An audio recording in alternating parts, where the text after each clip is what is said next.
بسم اللہ الرحمن الرحیم۔ پچھلے کچھ سالوں سے پاکستان میں خصوصاً ایک ٹرینڈ چل پڑا ہے۔ جب بھی دسمبر کا مہینہ آتا ہے، آخری ہفتہ آتا ہے، جس میں مسیحیوں کا یہ مخصوص دن منایا جاتا ہے، کرسمس کا،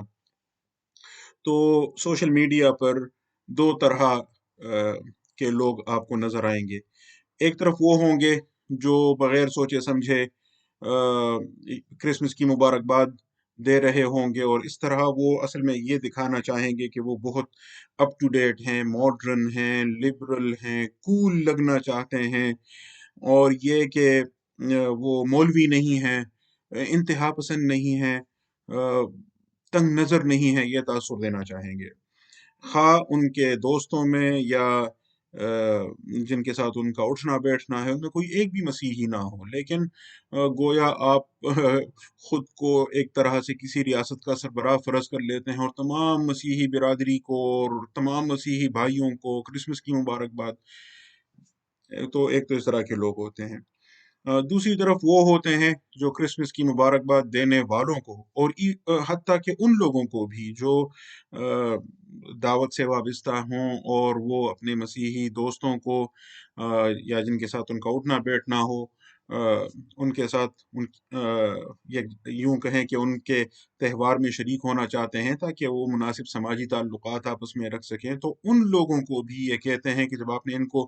کرسمس کی مبارکباد دی تو گویا آپ نے کفر کا ارتکاب کیا، آپ ان کے کفر پر راضی ہو گئے،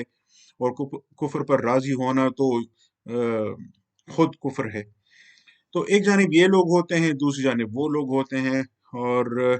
ہم جیسے لوگ درمیان میں سوچتے رہتے ہیں کہ وہ جو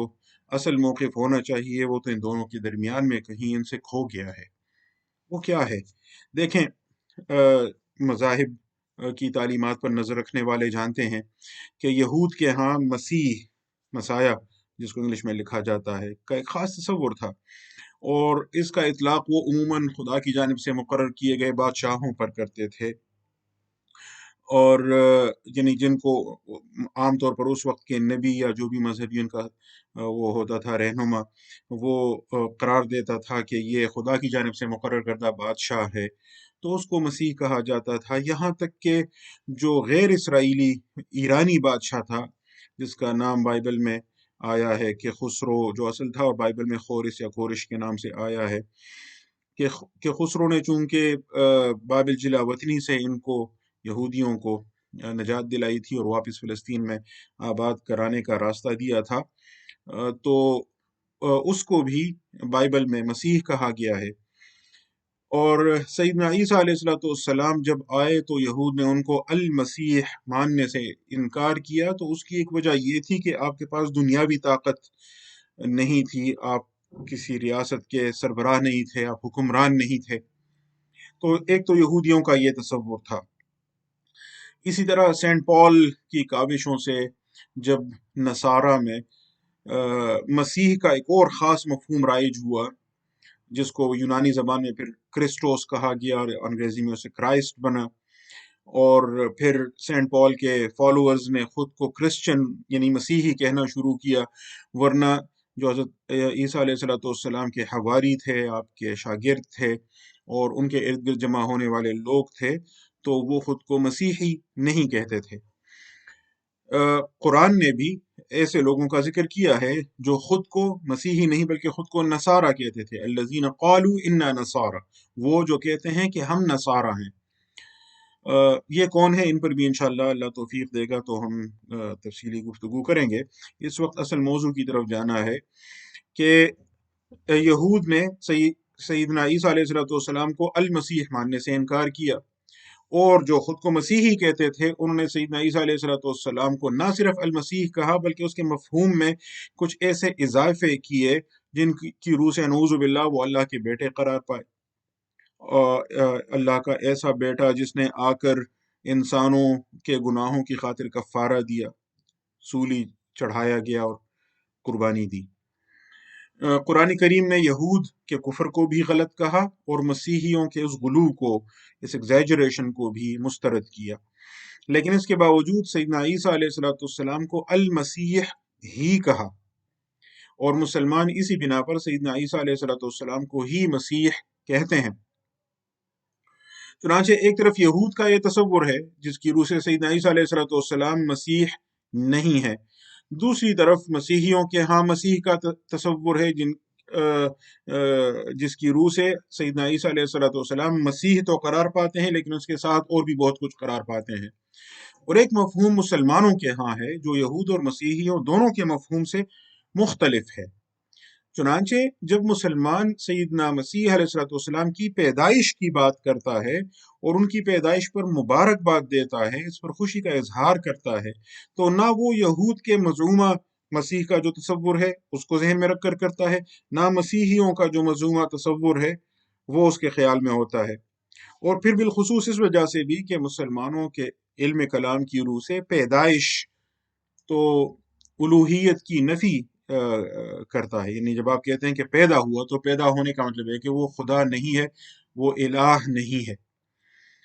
اور ویسے بھی اسلامی قانون کا بنیادی اصول ہے کہ مسلمانوں کے قول یا فعل کی حتی الامکان درست تعویل کرنی لازم ہے۔ مثال کے طور پر قرآن کریم نے ایسا ذبیحہ کھانے سے منع فرمایا ہے جس پر اللہ کا نام نہ لیا گیا ہو، لیکن رسول اللہ صلی اللہ علیہ وسلم نے واضح کیا کہ مسلمان منہ سے اللہ کا نام لے یا نہ لے، وہ اللہ کے نام سے ہی ذبح کرتا ہے۔ اس لیے فقہاء کرام کہتے ہیں کہ اگر کوئی مسلمان اللہ کا نام لینا بھول گیا تو ذبیحہ حرام نہیں ہو جاتا، ہاں اسے یاد ہو اور وہ قصدن نہ کہے تو یہ گناہ ہوا اور یہ ذبیحہ حرام ہوا، لیکن کیا یہ مسلمان کافر ہو گیا؟ نہیں، جب تک وہ اس کی حرمت کا انکاری نہ ہو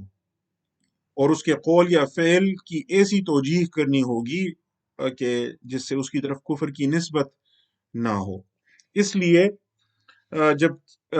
کوئی مسلمان کسی مسیحی کو کرسمس کی مبارکباد دیتا ہے تو اس سے یہ لازم نہیں آتا کہ اس مسلمان نے سیدنا عیسیٰ علیہ السلام کو خدا کا بیٹا مان کر کفر اور شرک کا ارتکاب کیا۔ اور ویسے بھی یہ بنیادی اصول ہے مسلمانوں کا کہ التزام کفر اور لزوم کفر کے درمیان فرق ہوتا ہے، یعنی ایک ہوتا ہے کہ بندہ خود اپنے لیے کفر مانے، اس کو التزام کفر کہتے ہیں، ایک لزوم کفر ہے کہ بندہ کوئی ایسی بات کرے یا کوئی ایسا کام کرے جس سے کفر لازم آتا ہے تو اس سے اس کی طرف کفر کی نسبت نہیں کی جائے گی۔ مسلمان کے فعل کی، اس کے قول کی اچھی تعویل کی جانی چاہیے، اسے سمجھانا چاہیے، لیکن اس کی طرف کفر کی نسبت نہیں ہونی چاہیے۔ اور پھر بالخصوص اس وجہ سے بھی کہ جب مسلمان کی طرف کفر کی نسبت ہو تو اس پر صرف آخرت کے احکام ہی مرتب نہیں ہوتے بلکہ دنیا میں بھی کئی نتائج ہوتے ہیں۔ مثال کے طور پر اگر کوئی مسلمان کافر ہو جائے خدا نخواستہ تو اس کا نکاح ٹوٹ جاتا ہے، اسی طرح وراثت کا مسئلہ، جنازہ پڑھنا نہ پڑھنا اور بھی بہت سارے مسائل ہوتے ہیں۔ چنانچہ جب آپ کہتے ہیں کہ اس نے کرسمس کی مبارکباد دی اور اس نے کفر کا ارتکاب کیا تو پھر یہ بہت سارے نتائج بھی ماننے ہوں گے اور یہ بہت خطرناک بات ہو جائے گی۔ اس لیے احتیاط کا تقاضا یہ ہے اسلامی اصولوں کی روشنی میں کہ مسلمان کی طرف کفر کی نسبت نہ کی جائے۔ ہاں، اس پہلو سے تنقید کی جا سکتی ہے کہ اس طرح غیر مسلموں سے مشابہت اختیار کی جاتی ہے یا مسلمانوں کی الگ جو تہذیبی شناخت ہے وہ خطرے میں پڑ جاتی ہے، یا اس سے اور بہت سارے یوں کہیں کہ غلط نتائج اس پر مرتب ہوتے ہیں۔ ان پہلوؤں سے ہو سکتا ہے کہ یعنی اس کام کو برا کہا جائے یا اس پر تنقید کی جائے یا اس کی ممانعت کی جائے، لیکن جب یہ کہا جاتا ہے کہ مسلمان گویا ان کے کفر پر راضی ہے تو یہ پھر بات غلط ہو جائے گی، کیونکہ مسلمان کی منشا کیا واقعی یہ ہوتی ہے کہ وہ ان کے کفر پر راضی ہو؟ جب وہ کسی مسیحی کو مبارکباد دیتا ہے تو وہ اصل میں یہ کہتا ہے کہ تمہارے کفر میں اضافہ ہو، تم کافر ہی مر جاؤ۔ شاید ہی کوئی مسلمان ایسا ہو جو یہ سوچ کر یا اس نیت کے ساتھ کسی مسیحی کو مبارکباد دیتا ہو۔ مبارکباد دیتے وقت اگر واقعی مسلمان کی نیت دعا کی ہوتی ہے تو یہی ہو سکتی ہے کہ وہ دنیا و آخرت کی خوشیاں حاصل کر لے، اور ظاہر ہے کہ مسلمان کی نظر میں اس کا ایک ہی راستہ ہے اور وہ اسلام کا راستہ ہے۔ ہاں، اگر کسی شخص کا یہ عقیدہ ہے کہ تمام مذاہب یکساں برحق ہیں یا یکساں لغو ہیں تو ظاہر ہے کہ اس صورت میں حکم مختلف ہوگا، اور یہ بھی ظاہر ہے کہ عام طور پر مسلمان یہ عقیدہ نہیں رکھتے۔ اس لیے مسلمان کی طرف کفر کی نسبت میں بہت احتیاط کرنی چاہیے۔ یہ بات اپنی جگہ اہم ہے کہ غیر مسلموں کے ساتھ مشابہت سے گریز کرنا چاہیے، لیکن اس بات کی بھی اہمیت ہے کہ مسلمانوں کو اپنا فریضہ منصبی نہیں بھولنا چاہیے۔ اس کا کام اصل میں دوسروں کو اسلام کی دعوت دینا ہے۔ اس دعوت کے لیے خوشگوار سماجی تعلقات قائم رکھنا ضروری ہوتا ہے۔ البتہ سماجی تعلقات میں اس پہلو سے مسلمان کو ضرور حساس رہنا چاہیے کہ وہ مدارات اور مداہنت نہ کرے، یعنی کوئی ایسا کام نہ کرے کہ دعوت کی حکمت عملی اور تالیف قلب کی ضرورت پر عمل کرتے ہوئے کہیں وہ حق و باطل، اسلام و کفر کے درمیان سمجھوتے کی طرف نہ چل پڑے۔ یہ ظاہر ایک مشکل کام ہے